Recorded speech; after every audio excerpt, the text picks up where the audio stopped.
The colony world of New Haven was beautiful. It had green forests, blue oceans, and cities that sparkled under the light of two suns. 12 million humans called it home. They lived simple, happy lives. They worked, they laughed, they raised their children. They believed they were safe. They were wrong. Governor Maria Reyes was in her office when the first alarm sounded. She was a small woman with kind eyes and gray hair. She had been governor for 15 years, and she had never faced anything more serious than a trade dispute. "What is happening?" she asked her assistant. Before anyone could answer, the sky outside her window changed. Where there had been blue, there was now darkness. Ships. Hundreds of ships. They blocked out the sun like a swarm of metal insects. Her communication screen lit up. A face appeared on it. Gray skin, 4 arms, black eyes that showed no mercy. High Arbiter Xylox. I am High Arbiter Xylox of the Velarith Dominion. Your world now belongs to us. You will surrender immediately and completely. You will hand over all resources. You will accept our rule. If you refuse, you will be destroyed. You have 1 hour to respond. The screen went dark. Maria's hands were shaking, but her voice was steady when she spoke. "Get me a channel to the Dominion flagship," she said, "and contact Earth. Tell them what is happening." The hour that followed was the longest of her life. She tried everything. She offered trade agreements. She offered resources. She offered to negotiate any terms they wanted. She begged for time to evacuate civilians. Xylox listened to nothing. He saw her desperate attempts at peace as proof of weakness. The humans were exactly what he had expected them to be. Soft, afraid, pathetic. When the hour ended, he gave the order to attack. The bombardment began at 3:47 p.m. local time. Plasma fire rained down from the sky like a storm of death. Buildings exploded. Streets melted. People ran and screamed and died. Tommy Garcia was 8 years old. He was in school when the attack started. His teacher, Mrs. Paulson, grabbed him and the other children and led them toward the basement shelter. They were almost there when the roof collapsed. Tommy survived because a falling beam created a small space above him. He lay there in the darkness, surrounded by dust and debris, and listened to the world end. He heard explosions. He heard screaming. He heard a sound like thunder that went on and on and on. When rescue workers finally pulled him out, 12 hours later, the city was gone. His school was a pile of rubble, and his parents, who had been at work across town, were never found. The attack lasted 4 hours. When it ended, 8 million people were dead. 4 million survivors were evacuated on whatever ships could reach them. The planet itself was left a burned and broken wasteland. On Earth, the news arrived in the middle of the night. President Linda Hayes was woken by her chief of staff, a young man named Peter, who looked like he had been crying. "Madam President," he said, "New Haven has been attacked. The Velarith Dominion. They destroyed everything." Linda dressed quickly and went to the Situation Room. The screens there showed her what had happened. Footage from evacuation ships, sensor data from orbital satellites, images that would haunt her for the rest of her life. "How many?" she asked. 8 million dead, maybe more. We are still counting." She closed her eyes. 8 million. Mothers and fathers, children, friends and neighbors and strangers who had done nothing wrong except exist in the wrong place at the wrong time. "Call an emergency session of the Senate," she said. "Contact all fleet commanders, and prepare a statement for the public." The Senate met 3 hours later. The chamber was full, and it was silent. Everyone had seen the footage. Everyone knew what had happened. The question was what to do about it. Linda stood at the podium and looked out at the representatives of humanity. She saw grief. She saw shock. And underneath it all, she saw something that had been sleeping for 300 years. Anger. "My fellow humans," she began, "today we suffered an attack, unlike anything in our recent history. The Velarith Dominion, without warning and without cause, destroyed our colony on New Haven. 8 million of our people are dead." She paused. The silence was total. "For 3 centuries, we have chosen peace. We have traded instead of conquered. We have talked instead of fought. We have believed that kindness and cooperation were the highest values, and we were right to believe this. But we were wrong to think that everyone else believed it too." Her voice grew harder. "The Velarith Dominion has made their choice clear. They do not want peace. They want conquest. They want to take what is ours and kill anyone who stands in their way. They believe we are weak. They believe we have forgotten how to fight." She looked directly into the cameras. "They are wrong." Deep beneath the Rocky Mountains, in a place that had not been opened in 300 years, Admiral Nathan Cole stood before a massive door. It was made of a metal that could survive a nuclear blast. Above it, ancient letters spelled out 2 words: Vault 7. He held a keycard in his hand. The card had been passed down from admiral to admiral for generations. Every one of them had hoped they would never have to use it. Nathan used it now. The door opened slowly. Lights flickered on inside, revealing rows and rows of weapons. Not the small patrol guns that the current Navy used. These were weapons of war, real war. The kind of weapons that humanity had built in darker times, when survival meant being more dangerous than your enemies. There were missiles that could destroy entire fleets. There were bombs that could kill planets. There were ships that had been designed for one purpose only: to end civilizations. Nathan walked through the vault, his footsteps echoing in the cold air. At the end, he found what he was looking for: a control panel with a single switch. Above it, a sign read, "Do not activate unless humanity itself is threatened." He thought about New Haven. He thought about the 8 million. He thought about all the other human worlds that would be next if they did nothing. He flipped the switch. Across human space, things began to happen. Old shipyards powered up. Factories that had been silent for centuries started to run. Men and women who had only read about war in books received calls telling them to report for duty. And on a quiet shore of Lake Michigan, Commander Daniel Carter received a message that changed everything. And on a quiet shore of Lake Michigan, Commander Daniel Carter received a message that changed everything. His brother had lived on New Haven. His brother was dead. Daniel read the message 3 times before the words made sense. Then he stood up, walked to his closet, and took out his dress uniform. He had not worn it in years. It still fit. His daughter Lucy watched him from the doorway. "Daddy," she said, "where are you going?" He knelt down and held her hands. "I have to go away for a while," he said. "Something bad has happened, and I need to help fix it." "Will you come back?" she asked. He hugged her tight. "I promise," he said. He did not tell her that her uncle was dead. He did not tell her about the war that was coming. He did not tell her that the galaxy was about to learn something it had forgotten long ago. Humans were the most dangerous species in the universe. They had simply chosen not to be.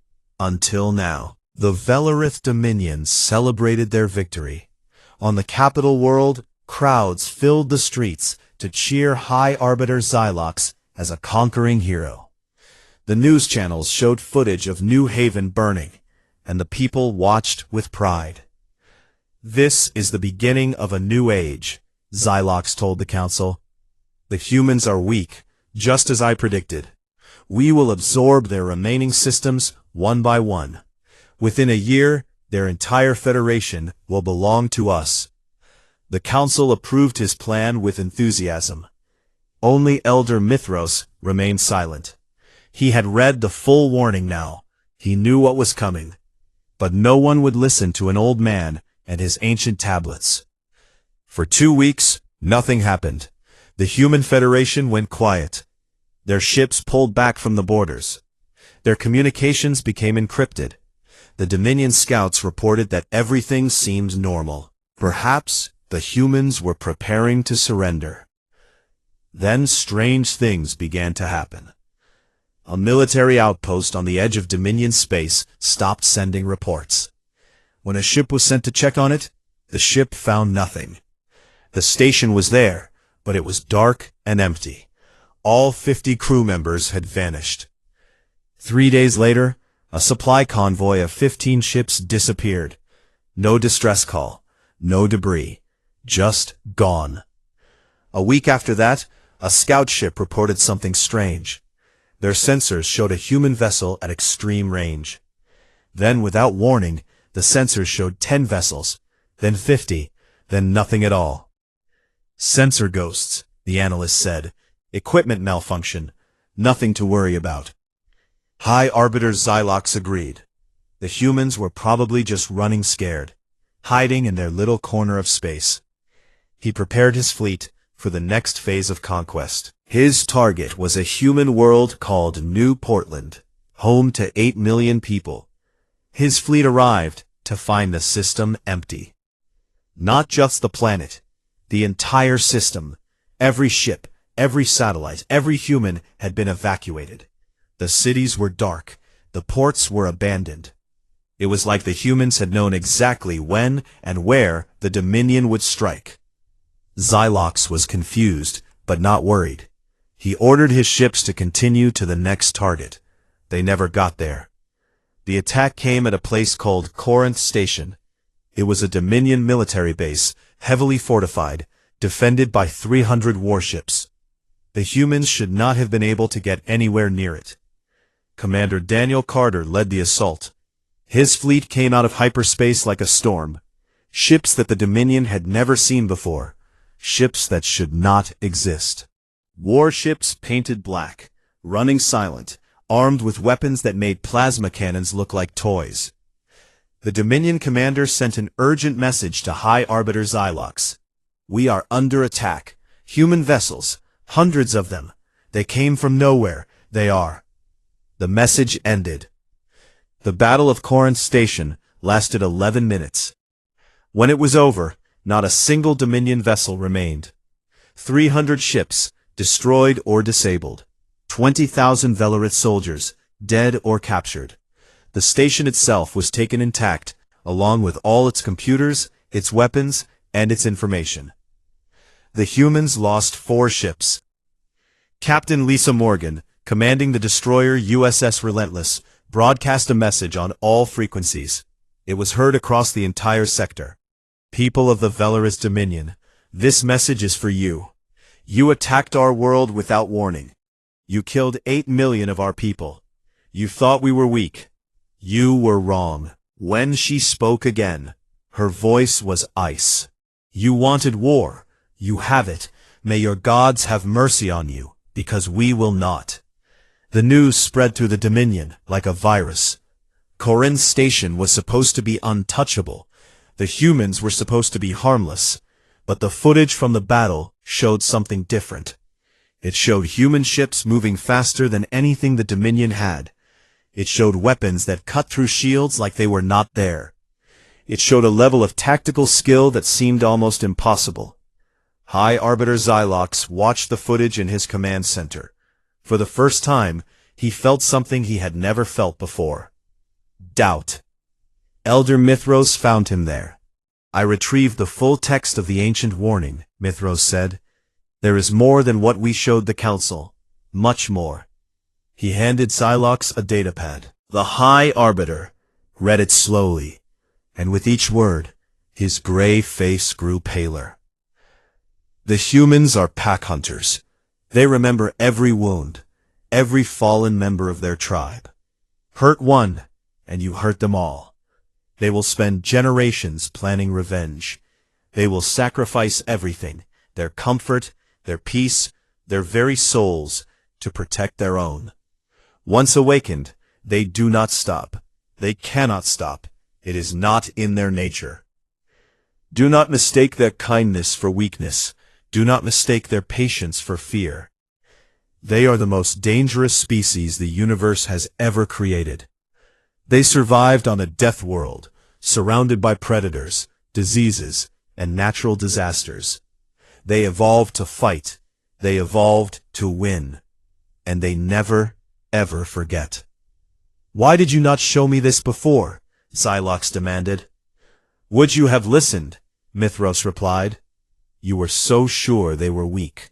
You were so confident in your own power. You ignored the warning because you thought you knew better. Xylox threw the datapad against the wall. We have the largest fleet in the galaxy. We have conquered hundreds of species. We will crush them. But even as he said the words, he did not believe them anymore. Across human space, the war machine was fully awake now. Shipyards that had been silent for centuries produced new vessels every day. Factories that had made toys now made weapons. Schools that had taught peace now taught tactics and strategy. And the old veterans, the men and women who remembered the stories their grandparents had told them, came out of retirement. They remembered the old ways. They remembered what humanity had been before they chose peace. Admiral Nathan Cole stood on the bridge of his new flagship, the USS Judgment. It was the largest warship ever built by human hands. Its weapons could destroy moons. Its shields could withstand anything the Dominion could throw at it. Commander Carter was there too, his eyes hard and his heart cold. His brother was dead. New Haven was gone. Nothing would bring them back. But he could make sure it never happened again. Admiral, he said, the fleet is ready. All ships report prepared for combat. Cole nodded. Then let us begin. Target the nearest Dominion military installation. We are going to show them what happens when you wake up humanity. The fleet moved out. 200 ships at first, then 400, then more. From every corner of human space, vessels came to join the fight. Old ships and new ships, military and civilian, united by one purpose. The Velarith Dominion had wanted war. They were about to learn what that truly meant. In the depths of space, the humans began their hunt. They did not fight like other species. They did not seek glorious battles or fair fights. They struck without warning, without mercy, without hesitation. They fought like the predators they had always been. And the galaxy watched in horror as the peaceful humans showed their true nature. The awakening was complete. What followed was not a war. It was a hunt. Admiral Nathan Cole sat in the command center of the USS Judgment, watching holographic maps that showed the entire galaxy. Red dots marked Dominion targets. Green dots marked human forces. Every hour, there were fewer red dots and more green ones. The human strategy was simple and brutal. They did not waste time fighting the Dominion's main fleet. Instead, they attacked everything that kept that fleet running. Shipyards were destroyed. Fuel depots were captured. Communication networks were cut. Training academies were raided. Supply lines were broken. The Dominion had built their empire over thousands of years. The humans were dismantling it in months. Commander Daniel Carter led the most dangerous missions. He had become something different since New Haven. The kind officer who used to play with his daughter on the beach was gone. In his place was a warrior, cold and focused, and absolutely without mercy. His team specialized in strikes behind enemy lines. They would appear without warning, destroy their target, and vanish before the Dominion could respond. The enemy started calling them the Shadow Fleet. They said Commander Carter was a ghost, a spirit of vengeance that could not be killed. He was not a ghost. He was just a man who had lost everything and had nothing left to fear. The psychological warfare was almost as effective as the physical attacks. Human ships would enter Dominion space and broadcast recordings of the New Haven massacre. They showed the bodies, they showed the burning cities, they showed the children running and screaming. Then they showed what had happened to the ships that attacked New Haven. After seeing those recordings, some Dominion garrisons surrendered without fighting. The soldiers did not want to end up like the crews of those ships. They did not want to face humans who had that kind of hatred in their eyes. On the Velarith homeworld, panic was spreading. The Council of Elders met every day, but they could find no solution. Their fleet was strong, but it could not be everywhere at once. The humans seemed to know exactly where to strike and when. They were always one step ahead. High Arbiter Xylox refused to admit defeat. He gathered the largest fleet ever assembled in Dominion history, 5,000 warships, and set out to crush the humans once and for all. He found them waiting at a place called the Void of Sorrows, a dark region of space with no stars and no planets. The human fleet was smaller, only 800 ships. Xylox smiled when he saw them. Finally, a real battle. Finally, a chance to prove that the Dominion was still the greatest power in the galaxy. The battle began at dawn, although in space, there is no real dawn. Xylox ordered his fleet to advance in a classic formation, overwhelming the enemy with superior numbers. The humans did not fight back, not at first. They retreated, drawing the Dominion fleet deeper into the void. Xylox thought they were running scared. He ordered his ships to pursue. It was a trap. The humans had spent weeks preparing the void. They had hidden mines in the darkness. They had positioned stealth ships at key points.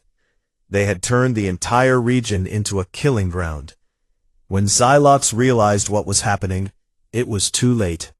His fleet was surrounded. Mines exploded everywhere, disabling shields and engines. Human ships appeared from the darkness, striking hard and fast before vanishing again. The Battle of the Void of Sorrows lasted 3 days. When it ended, Xylox had lost half his fleet. 2,500 ships, destroyed or captured. He limped home with the survivors, his pride in ruins. Admiral Cole watched the reports come in with quiet satisfaction, but he was not happy. No one was happy. This was not a glorious victory. It was a bloody, brutal business, and everyone involved was being changed by it. Lieutenant Kevin Brooks was a young tactical officer on the USS Judgment. He was smart and talented, and before the war, he had dreamed of exploring the galaxy, meeting new species, learning new things. Now he spent his days calculating how many enemies they could kill. One evening, he went to see Dr. Amy Sullivan, the fleet's chief medical officer. She was older than him, with gray hair and tired eyes. She had been treating wounded soldiers for months, and it was taking a toll on her. "Can I talk to you?" Kevin asked. "Not as a doctor, just as someone who might understand." Amy nodded and poured 2 cups of coffee. They sat in her small office, surrounded by medical equipment and the soft hum of the ship's engines. "I do not know who we are becoming," Kevin said. "Before the war, we were good, we were kind, we helped people. Now we are just killing. Every day, more killing. And I am good at it. That is what scares me the most. I am really good at it." Amy was quiet for a moment. "I think about that too," she said. "I became a doctor to save lives. Now I spend half my time patching people up so they can go back out and take more lives. It feels wrong." "So why do we keep doing it?" Kevin asked. "Because of New Haven," she said. "Because 8 million people died for no reason. Because if we stop now, it will happen again. Some other species will think we are weak, and they will attack us, and more people will die." She sipped her coffee. "We are not doing this because we enjoy it. And when it is over, we will go back to being who we were before. At least, I hope we will." Kevin nodded slowly. He wanted to believe her. He needed to believe her. Far away, on the Velarith homeworld, Elder Mithros made a desperate decision. He contacted the Human Federation directly, using a secret communication channel that only the oldest members of the Council knew about. President Linda Hayes received his message personally. I am Elder Mithros of the Velarith Council, he said. I opposed this war from the beginning. I knew it was a mistake. I am contacting you to offer unconditional surrender. My own life, if you want it. Anything to end this bloodshed. Linda looked at the alien on her screen. He seemed tired and old, and genuinely sorrowful. You want peace? She asked. I want the killing to stop. On both sides. Then answer me one question, Linda said. Can you bring back the 8 million people who died on New Haven? Mithros closed his eyes. No, he whispered. I cannot. Then I am afraid peace is not possible. Not yet. Not until the Dominion pays for what it has done. How many more must die before you are satisfied? Mithros asked. Linda's face was hard. That depends on how long the Dominion keeps fighting. The call ended. Mithros sat alone in his chamber for a long time. He had tried. He had done everything he could, but it was not enough. The humans would not stop until the Dominion was destroyed, and deep in his heart, he knew they were right. The Dominion had earned this fate. They had ignored the warning. They had chosen violence, and now violence had come home to them. Outside his window, the stars seemed dimmer than before. As if even the universe itself was preparing for the darkness that was coming. The hunt continued, and the end was drawing near. 1 year had passed since the massacre of New Haven. 1 year of blood and fire and death. 1 year that had changed the galaxy forever. Admiral Nathan Cole stood on the bridge of the USS Judgment, looking out at the largest human fleet ever assembled. 2,000 warships stretched across the darkness of space, their weapons charged, their crews ready. They had come a long way for this moment. Before them lay the Velarith home system. 6 planets, dozens of moons, and orbital defenses that had been built over 10,000 years. This was the heart of the Dominion. This was where it would end. In a holding cell deep within the Judgment, High Arbiter Xylox waited. He had been captured 3 months ago, during a raid on his command base. Commander Daniel Carter had led that mission personally. He had wanted Xylox alive. Not for mercy, for something else entirely. 2 guards brought Xylox to the bridge. His 4 arms were bound, and his gray face showed nothing but exhaustion. He was not the proud conqueror who had ordered the destruction of New Haven. He was broken. I brought you here so you could watch, Admiral Cole said. Your homeworld, your people, your empire. Today, it all ends. Xylox said nothing. There was nothing left to say. The human fleet had sent one final message to the Velarith government. Complete dissolution. Surrender of all military assets. Trial of every official responsible for New Haven. The terms were harsh, but they offered survival. The Council of Elders refused. Even now, facing total defeat, they could not admit they had been wrong. They believed their defensive networks would hold. They believed their orbital fortresses were invincible. They believed they could still win. They believed lies. The Battle of Velarith Prime began at exactly midnight, Earth time. Admiral Cole had chosen that hour deliberately. It was the same time the bombing of New Haven had started, 1 year ago. The human ships moved forward in perfect formation. The Velarith defenses opened fire immediately. Plasma bolts and missile swarms filled the space between the 2 forces. It should have been a devastating barrage. The human shields held. Counterfire began. Human weapons developed in secret over 3 centuries, weapons that no other species had ever seen, tore through the Velarith defenses like paper. Orbital platforms exploded. Defense satellites went dark. The outer defensive ring, which had taken 1,000 years to build, fell in 3 hours. Commander Daniel Carter led the assault on the inner system. His ship, the USS Vengeance, was at the front of the formation. He did not care about his own safety. He had said goodbye to his daughter before leaving Earth. He had told her he loved her. He had promised to come back if he could. But some promises are harder to keep than others. The fighting was brutal. The Valorith knew they were losing, and they fought with the desperation of a dying species. Their ships rammed human vessels. Their soldiers refused to surrender. They made the humans pay for every inch of space. But it was not enough. It was never going to be enough. On the second day, the human fleet broke through the inner defenses and reached Valorith Prime itself. The Council of Elders broadcast one final message, calling on all loyal citizens to fight to the death. Elder Mithros was not with them. He had left the council chambers an hour before the battle began. He knew there was no point in staying. The other elders would never listen to him. They would rather die than admit their mistake. He went to the Hall of Records instead. It was an ancient building, filled with the history of his people.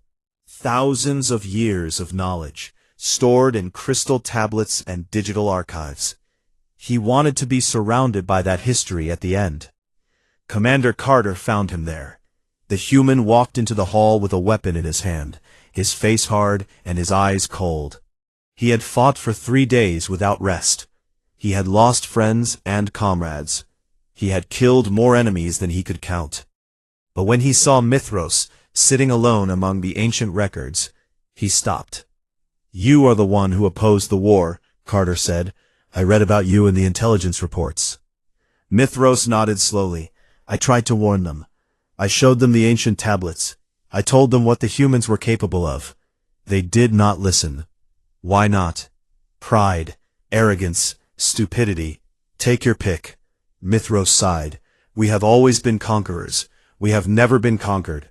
They could not imagine that someone else might be stronger than us. You knew what we were.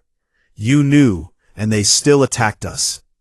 "We all knew," Mithros said. "The warning was clear. Do not wake the humans. Do not provoke the humans. It was written 12,000 years ago by a species far wiser than us. But we chose to ignore it. Why? Because we wanted to believe we were special. We wanted to believe the rules did not apply to us." Mithros looked up at Carter with ancient, tired eyes. "We were fools, and now we are paying the price." The battle continued outside. Human forces landed on Valorith Prime, fighting their way toward the council chambers. The Dominion army resisted fiercely, but they were outmatched and outgunned. By the end of the third day, the fighting was over. The Council of Elders was captured. All of them, except Elder Voran, who had taken his own life rather than face human justice. They were transported to the USS Judgment, where they would be held until their trial. High Arbiter Zelox watched from his cell as his leaders were brought aboard. They looked just as broken as he did now. All their pride, all their power, all their certainty, it was gone, replaced by the hollow knowledge that they had destroyed their own civilization.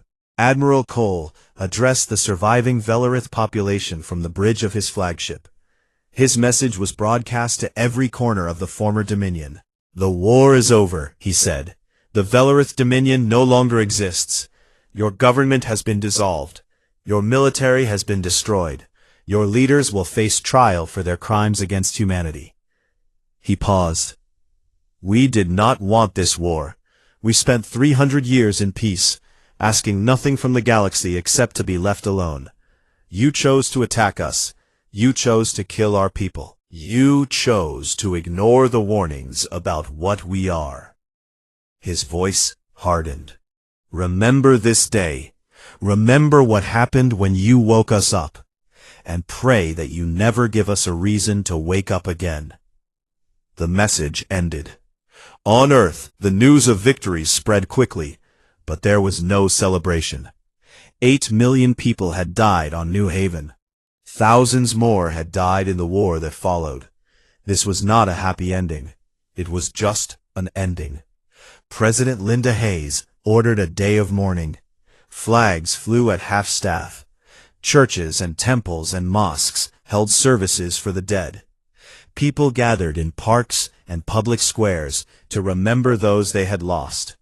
A memorial was built on Earth, in a place where everyone could see it.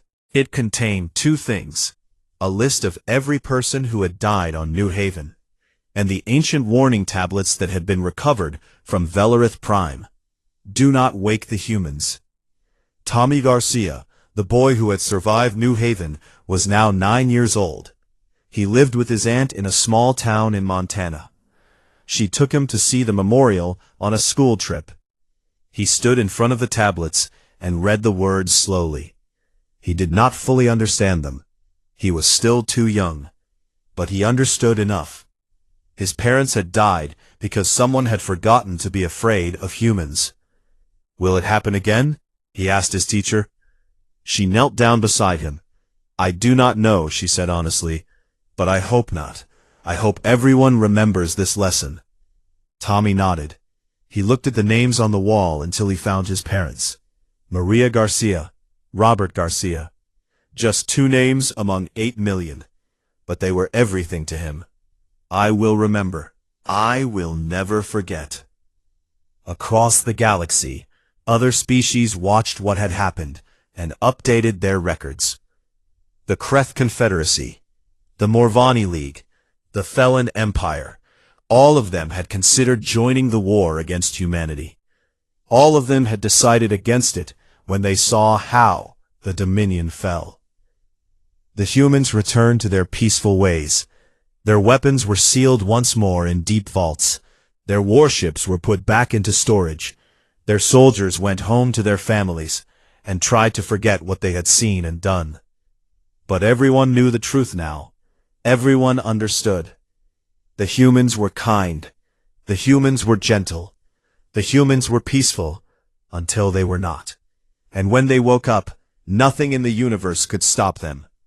The ancient warning had been proven true. Do not wake the humans. The year was 3847, and the Velorith Dominion ruled over 2,000 star systems. Their empire stretched across the galaxy like a dark shadow.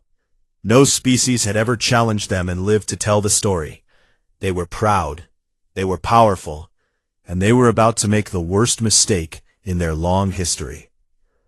On the capital world of Velorith Prime, High Arbiter Xylox stood before the Council of Elders. He was tall, even for his species, with gray skin and 4 arms that he kept folded behind his back. His black eyes showed no emotion as he waited for the council to finish their discussion. The chamber was ancient. It had been carved from crystal stone over 10,000 years ago. The walls glowed with a soft blue light, and the ceiling reached so high that it disappeared into darkness, where every important decision of the Dominion was made. Elder Voron, the oldest member of the council, raised his hand for silence. The room became quiet. "We have called this meeting to discuss a troubling discovery," Voron said. His voice was weak with age, but everyone listened. "A young archivist has found something in the Forbidden Vaults, something that concerns us all." The doors at the back of the chamber opened, and a small figure walked in. Her name was Thelra, and she was barely out of her youth cycle. She carried a stone tablet in her trembling hands. She had never stood before the council before, and she was clearly afraid. "Show us what you found," Elder Voron commanded. Thelra placed the tablet on the central platform. A light scanned it, and suddenly the words appeared in the air above, large enough for everyone to see. The text was in an ancient language, but the translation appeared below it. The room fell silent as everyone read the words. "Do not wake the humans. Do not provoke the humans. Do not underestimate the humans. They are patient until they are not. They forgive until they do not. And when they rise, nothing in the cosmos can stop them." High Arbiter Xylox laughed. It was a cold, ugly sound. "This is what you called us here for?" he asked. "A children's story? A warning about humans?" "This tablet is 12,000 years old," Thelra said quietly. "It was written by the first builders, the species that created our earliest colonies. They were more advanced than we are now, and something destroyed them completely. This warning was all they left behind. Superstition, Xylox said. Nothing more. I have studied the humans. They control only 40 star systems. Their ships are small and slow. They have no real military. They spend their time making art and music and exploring dead planets. They are weak. Elder Mithros, who had been silent until now, spoke up. He was the second oldest on the council, and his eyes held a wisdom that came from seeing too much. Perhaps we should be careful, he said. The first builders were not fools. If they feared the humans enough to write this warning, perhaps there is a reason. The first builders are dead, Xylox replied. We are alive, and we did not build an empire by being afraid of small, soft creatures who cannot even protect their own borders. He walked to the center of the chamber and activated a holographic map.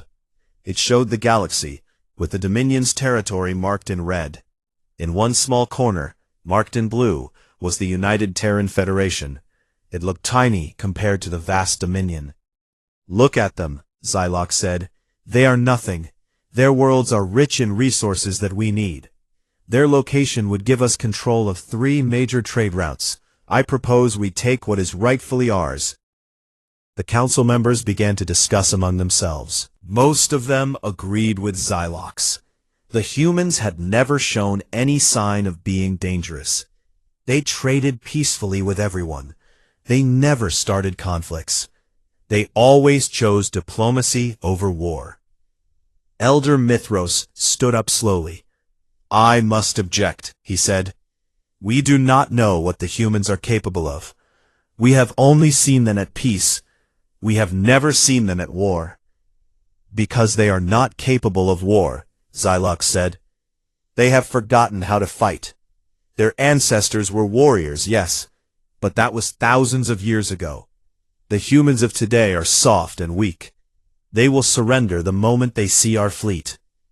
The vote was called. One by one, the council members raised their hands in favor of the invasion. Only Elder Mithros voted against it. Then it is decided, Elder Voran announced. High Arbiter Xylox, you have permission to proceed with the conquest of human space. May the Ancient Ones guide your path. Xylox bowed his head in respect, but inside he felt only excitement. This would be easy. This would make him the greatest conqueror in Dominion history. As the council departed, Elder Mithros remained behind. He walked to the tablet that Felra had brought and read the warning one more time. There was more text below, text that no one had bothered to read. The humans are pack hunters. They remember every wound. They will spend generations planning revenge. They will sacrifice everything to protect their own. Once awakened, they do not stop. They cannot stop. It is not in their nature. A cold feeling spread through his old body. He had seen many things in his long life, but he had never felt fear like this before. Something terrible was coming. He could feel it in his bones. Far away, on a small blue planet called Earth, Commander Daniel Carter sat on a wooden chair by the shore of Lake Michigan. The sun was setting, painting the sky in shades of orange and pink. His daughter Lucy played in the sand nearby, building a castle with her small hands. "Daddy, look," she called out. "I made a fortress." Daniel smiled and walked over to her. He knelt down and pretended to examine her creation very seriously. "That is a fine fortress," he said. "Very strong. No enemy could ever break through those walls." Lucy giggled and continued to build. She was only 7 years old, innocent and happy, and completely unaware of the darkness that was coming toward them from across the stars. Daniel looked up at the sky. Somewhere out there, among all those distant lights, other species lived their lives. He had met some of them during his years in the Navy. Most were friendly, some were strange. All of them seemed to think that humans were peaceful and harmless. They were right, of course. Humanity had not fought a real war in over 300 years. The old weapons were locked away in deep vaults. The old tactics were taught only in history classes. The old anger had been replaced by curiosity and kindness. But deep inside every human, buried beneath layers of civilization and peace, something ancient waited.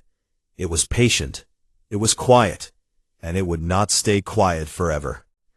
Daniel picked up his daughter and carried her toward their house as the last light of the sun disappeared below the horizon. "Time for dinner," he said. "Can we come back tomorrow?" Lucy asked. "Of course," he said. "We have all the time in the world." He did not know that somewhere in the darkness of space, 300 warships were already moving toward human territory. He did not know that everything he loved was about to be tested in ways he could not imagine. The ancient warning had been ignored, and soon the galaxy would learn why it should never have been.